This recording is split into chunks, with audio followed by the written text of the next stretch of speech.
E as falas de Lula sobre a guerra na Ucrânia ainda estão repercutindo muito. A Rússia disse que a proposta do Brasil merece atenção. Já a Ucrânia reforçou as críticas de Estados Unidos e União Europeia e fez um novo convite para que Lula veja de perto as causas reais da guerra. Os detalhes com o correspondente Américo Martins, vamos ver.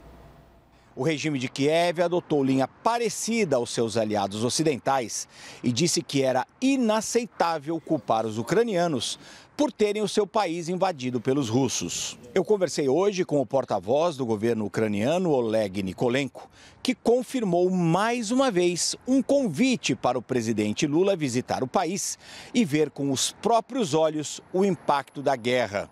Nikolenko disse que a Ucrânia não precisa ser convencida a discutir a paz, porque o presidente Volodymyr Zelensky já apresentou uma proposta para acabar com o que ele chamou de sofrimento indescritível no país. Um dia depois da visita do chanceler russo Sergei Lavrov a Brasília, o porta-voz do Kremlin, Dmitry Peskov, disse que a proposta do presidente Lula de criar um grupo de países interessados em promover um acordo diplomático para a paz merece a atenção do mundo.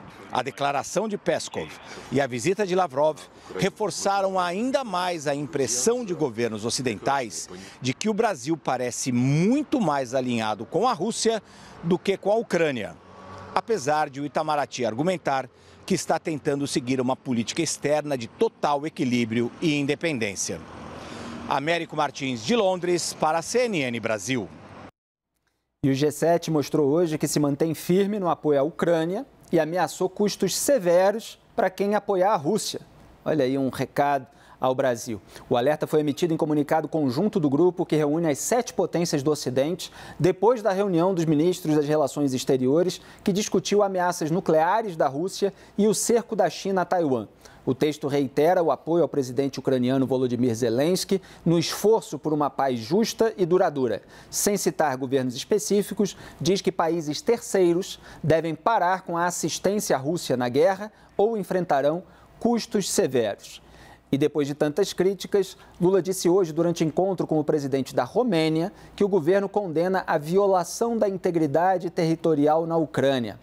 Vamos ver essa ensaboada do Lula depois de tudo aquilo que ele falou na viagem à China. Ao mesmo tempo em que meu governo condena a violação da integridade territorial da Ucrânia, defendemos uma solução política negociada para o conflito. Falei da nossa preocupação com os efeitos da guerra, que extrapolam o continente europeu. Reiterei minha preocupação com as consequências globais desse conflito em matéria de segurança alimentar e energética, especialmente sobre as regiões mais pobres do planeta. Precisamos criar urgentemente um grupo de países que tentem sentar-se à mesa tanto com a Ucrânia como com a Rússia, para encontrar a paz.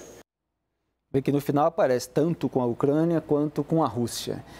É só mudar o Lula de lugar que ele muda de discurso, Raquel? É só um ajuste, né? Porque, na verdade, não tem uma reformulação de culpabilidade do agressor e de não culpabilidade da vítima. Ele apenas registra ali que invadir é errado. Mas os discursos anteriores dele mostram todo um histórico de falsa equivalência. Não, agora ele está lendo. E está lendo, exatamente. Ele está lendo um discurso que foi preparado pela diplomacia brasileira. Então, assim, até me chamou muita atenção a frase, né? Antes de a gente estava aqui no ar, eu não tinha visto o vídeo, que ele fala: ao mesmo tempo que o meu governo condena a violação da integridade territorial da Ucrânia, defendemos uma solução política negociada para o conflito. Essa é a posição tradicional da diplomacia brasileira, que vem sendo defendida no Conselho de Segurança da ONU e em todos os documentos que o Brasil tem assinado. E aí, quando veio a imagem, eu falei, agora eu entendi. Agora ele está lendo, ele está lendo algo que o Itamaraty preparou para ele. Aquelas outras declarações ele deu de improviso, ali colocando o que ele realmente pensa, o que ele tem discutido com o Celso Amorim, o assessor de relações internacionais dele, que está até inclusive numa entrevista para a Folha de São Paulo agora, que está no site da Folha, repetindo: o Brasil não precisa fazer tudo que o ZEUA manda. Agora, por que o Lula decidiu ler este texto, né, se blindar de cometer mais erros? Porque a reação internacional foi muito forte. né? Você teve manifestação da Casa Branca, manifestação da União Europeia, da Comissão Europeia, parceiros importantíssimos para o Brasil. Como a gente falava aqui ontem, as declarações dele estavam agindo contra o interesse nacional brasileiro, de você se colocar de frente, bater de frente com dois parceiros comerciais importantíssimos. Então, assim, a contragosto, porque a gente percebe que a contragosto diante das declarações que o Amorim está dando para a Folha de São Paulo, eles perceberam o erro e estão tentando fazer uma pequena correção de rumo, mas ela não é íntegra, não é de valores, não é uma correção de pensamento. Está tentando amenizar o dano. Por isso eu não diria que perceberam o erro, perceberam o desgaste, né? E estão fazendo aí uma ensaboada, sem alterar tanto o discurso, mas focando ali em apenas algumas frases, sem dizer aquelas outras que caem muito mal. E quando a Raquel diz que o Lula fala de improviso, quer dizer, fala espontaneamente, mas são diversas declarações a sério, em entrevistas, em épocas diferentes, quer dizer, porque isso vem desde o começo da guerra, desde aquela entrevista que ele deu para a revista Time, que ele tem reiterado essa, no mínimo, equivalência entre o Zelensky, que é o presidente do país invadido, e o Putin, que é o tirano, o ditador, o autocrata imperialista, expansionista de uma nação que enviou tropas russas e está bombardeando. Inclusive, porque é curioso, que uma liderança que defende tanto a educação, o meio ambiente, a saúde, que posa de salvador da democracia, está destruindo instituições de ensino, está destruindo clínicas, está destruindo hospitais. Então, tudo isso está demolindo a infraestrutura da Ucrânia. E é por isso que o presidente está chamando, Joel, o Lula, vem cá ver de perto sobre aquilo que você está falando. O que você destaca? E lembrando, só para concluir o comentário da Raquel, é que o G7 também mandou esse recado, quer dizer, custos severos. Então, pode ser que os países que estejam alinhados a essa propaganda russa, eles tenham prejuízos também. Bom, primeiro eu achei, como sempre, muito positiva o posicionamento do Zelensky, chamando o Brasil. Ele não quer antagonizar, ele quer aliados, ele precisa de aliados, porque é a existência do país dele que está em jogo. Então, Zelensky sempre se revelando algo que no início era um comediante, um ator, ninguém dava nada por ele, se revelando um grande líder mundial no momento em que a necessidade existencial para o seu próprio povo, para o seu próprio país, bateu as portas. Quanto ao Lula, é o contrário, né? A posição oficial do Brasil, ela não mudou nesse tempo todo. É uma posição de neutralidade, que eu, inclusive, questiono, mas ok, essa é a posição oficial do Brasil. O problema é que as falas do Lula, essas falas que ele disse nos últimos dias, não estavam mantendo a posição de neutralidade. Eles eram falas que estavam fazendo quase um alinhamento com o lado invasor, um alinhamento com o discurso russo sobre a guerra. O Lula, com as suas falas, estava deixando a posição oficial do Brasil, a posição do Itamaraty, e agora vem essa busca por uma correção. Agora, eu acho sempre bom reiterar até que ponto essa neutralidade realmente interessa o Brasil e o mundo no qual o Brasil vive. Tá?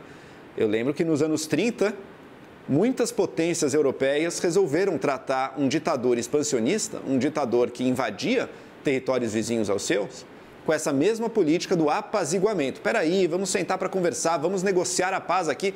Invadiu a Tchecoslováquia? Tudo bem, vamos conversar e quem sabe a gente chega numa solução e que ele pare. Ele não parou. Quando você permite que um ditador conquiste mais territórios e saia vitorioso, ele vai querer mais depois. E vai ficar cada vez mais difícil de pará-lo.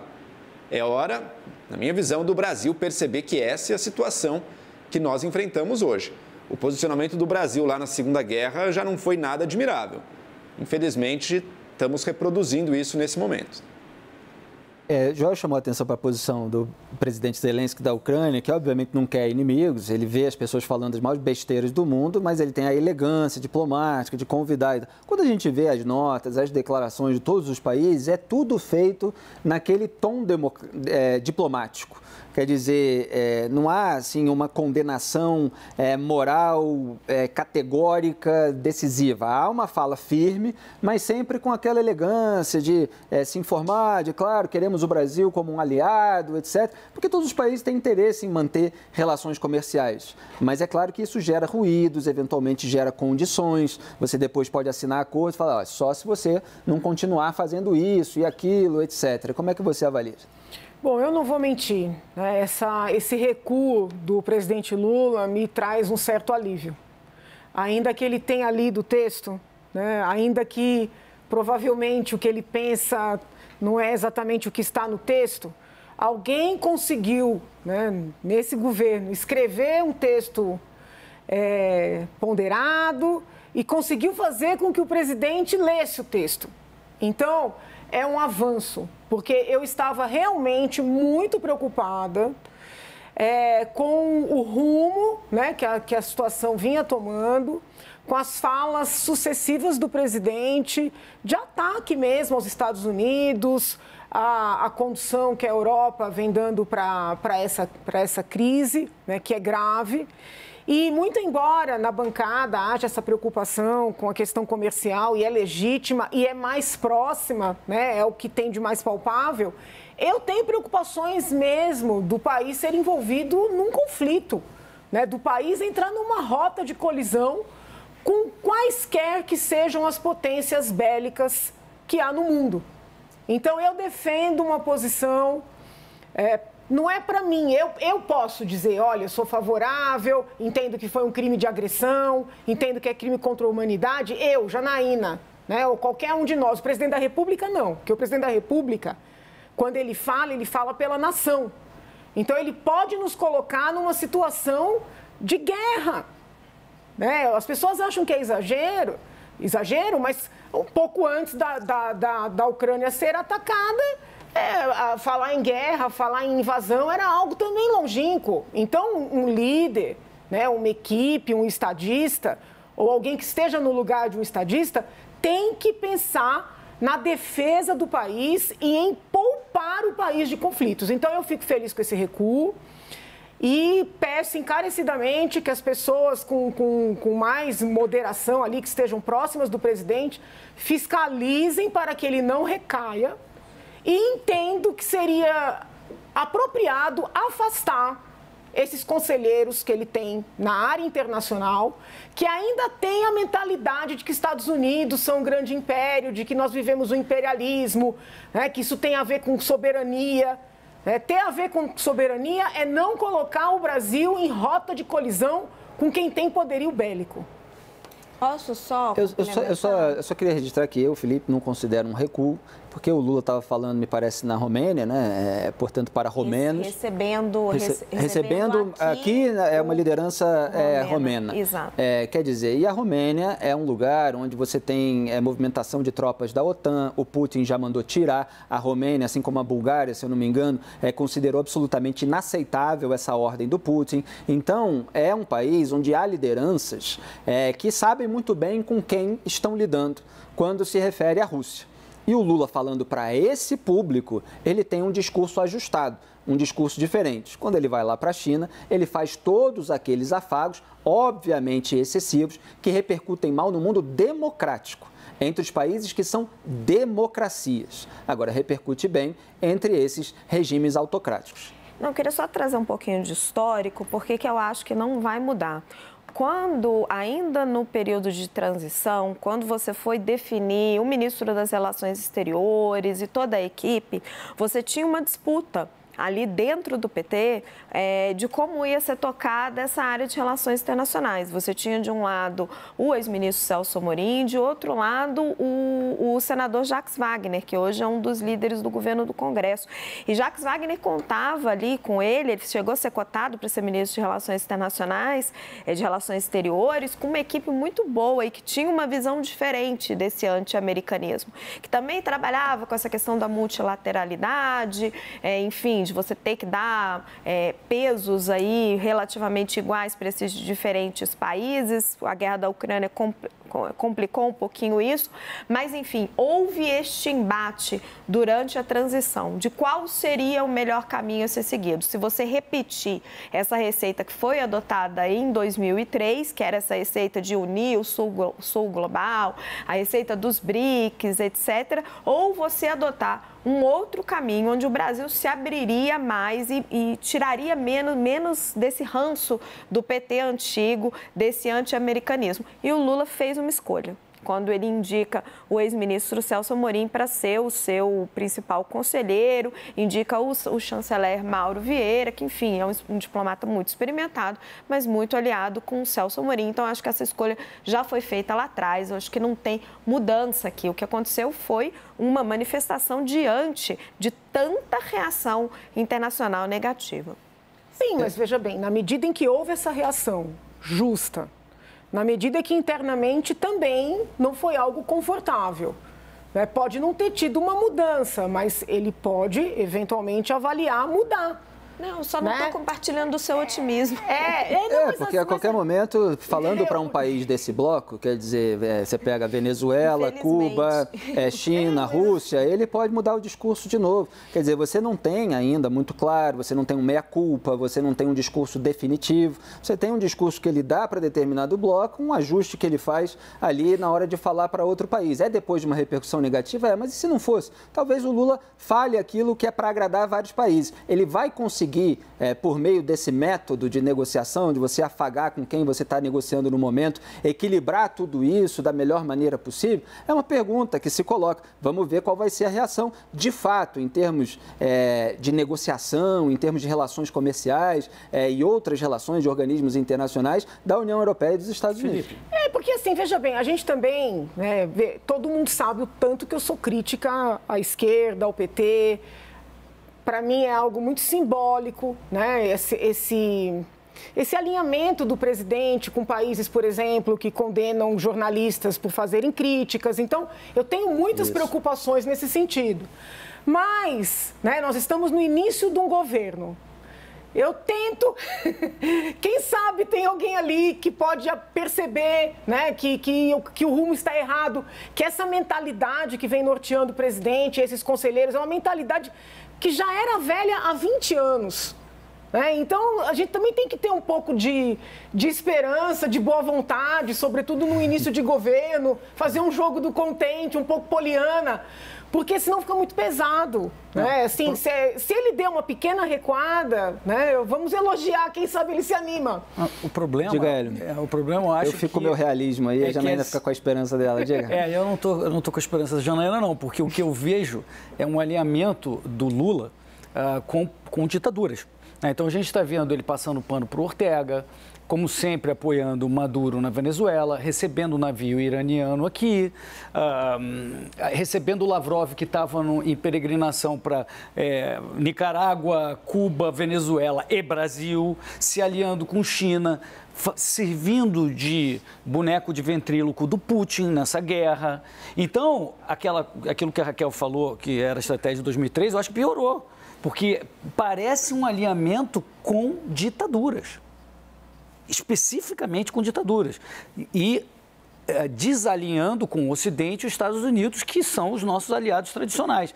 Se o Brasil sempre teve uma posição de neutralidade, ele também teve sempre uma posição de condenar invasões. Ele sempre teve uma posição de defender a soberania dos países. Ele sempre teve uma opção pela paz. E aqui, apoiar a Rússia não é apoiar a paz. Apoiar o status quo não é apoiar a paz. Então, me parece que está faltando do Itamaraty, Felipe, eu não sei se foi o Itamaraty que entregou esse pedaço de papel na frente do Lula para ele ler, mas eu acho que o Itamaraty não tem que só usar o Lula como mensageiro. O Itamaraty tem que ser mais enfático, se for na sua direção, otimista, que eu também quero acreditar, mas eu não estou muito otimista, o Itamaraty tem que se posicionar e dizer, não, a posição do Brasil é, sim, pela defesa da soberania dos países, contra qualquer tipo de invasão. A Rússia é invasora. Nós estamos aí pela paz, etc., pela neutralidade, porque o Brasil... Senão o Brasil vai virar o tal anão diplomático, como Israel qualificou o Brasil uns anos atrás, está ficando pior do que anão. Está ficando realmente pior do que anão. Então, eu acho que é complicado, vamos ver os próximos passos aí, mas eu não estou otimista, não. Só lembrando também uma alegação que o Lula sempre dá, já citei nesse programa, quando confrontado sobre elementos negativos das ditaduras amigas, como a Nicarágua, Daniel Ortega, e aí está lá fazendo o diabo contra a Igreja Católica no país, contra Cuba, contra a Venezuela, que é a alegação da autodeterminação dos povos. Agora, que autodeterminação tem um povo cujo território é invadido, um povo que está sendo bombardeado, que está sendo massacrado, com crianças que estão sendo sequestradas? A condenação do Tribunal Penal Internacional contra o Putin por crime de guerra é por ter levado 6 mil crianças ucranianas para o território russo. É disso que a gente está falando. Então, assim, é muito grave o horror, o drama vivido por um povo que está em guerra no seu território contra a própria vontade e que, corajosamente, de uma maneira nobre, heróica, eventualmente, defende o seu território e a vida dos seus conterrâneos. Quer falar, Joel? Não, só o ponto final, porque eu entendo o Brasil ter relações até com ditaduras. Para mim, isso faz parte, inclusive, da postura altiva e pragmática do Brasil no cenário internacional. No fundo, todo o país tem relação com ditaduras, tá? Até os Estados Unidos também, tem com a Arábia Saudita, uma série, isso sempre acontece. Mas o Brasil, então, busca realmente uma postura de ter alianças não, mas de ter relações com todos e buscar o seu propósito, o seu interesse nessas relações. Isso, para mim, não é um problema. O problema é quando vai um passo além. Exato. O problema é quando é o valor básico da ordem democrática, liberal, mundial, que é a invasão. Uma ditadura está invadindo um país do mundo democrático. Para mim, essa linha a gente deveria levar mais a sério. Mas é dessa linha que a gente está falando aqui. As relações comerciais, elas se mantêm em todos os governos. Isso aí tem até um certo nível de normalidade. Agora, você passar pano para a guerra, você acabar traçando falsas equivalências entre o agressor e a vítima, ou passar pano, como muitas vezes fazem membros do governo ou do PT em relação às ditaduras amigas, aí é um passo além. Quer dizer, neutralidade é realmente ficar neutro, é não se meter em assunto dos outros. Quando eles se metem, eles escolhem o lado errado.